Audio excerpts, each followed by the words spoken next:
So I remember being on a phone call when the board had found out that the grant had not gone through, and Pam Elam, who is a key person in Monumental Women, who put the first suffragist statue of real women in Central Park, New York, I remember her saying, well, are we just going to not do it because we didn't get the money? Or, should we go forth like the suffragists would have done? And I think it reminded all of us that the suffragists were just about all volunteers, and they didn't let anything stop them.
They recruited Nina Otero Warren to the movement. Warren wrote leaflets in Spanish, gave speeches in Spanish.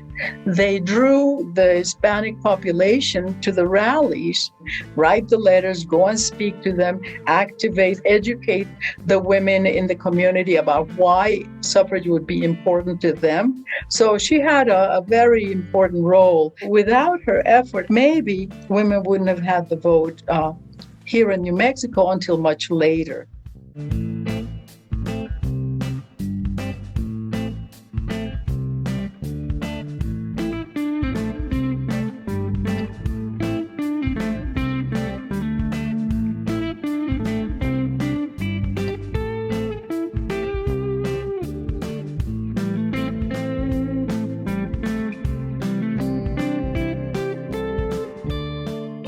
In 1915, the Du Bois Circle members established the Progressive Women's Suffrage Club.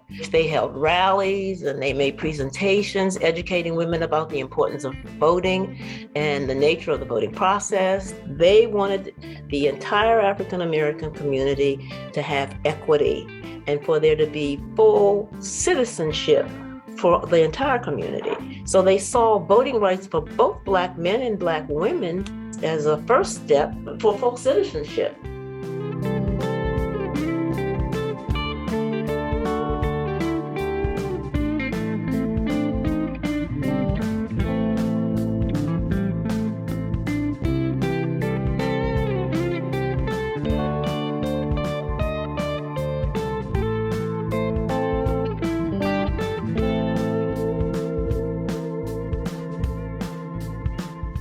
Dr. Hesse Chan and her daughters are perhaps seeing this moment of great possibility in both China and the United States and are probably energized by that. It highlights this legacy of political activism and engagement of Chinese Americans that has essentially, I think, really been erased from history.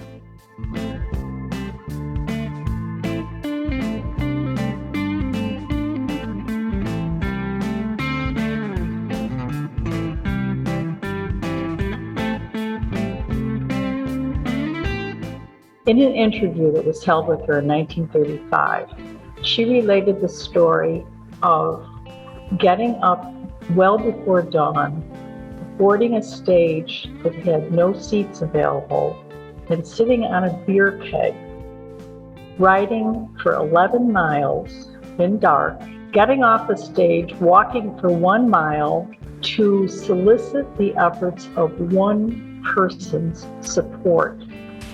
That's truly grassroots.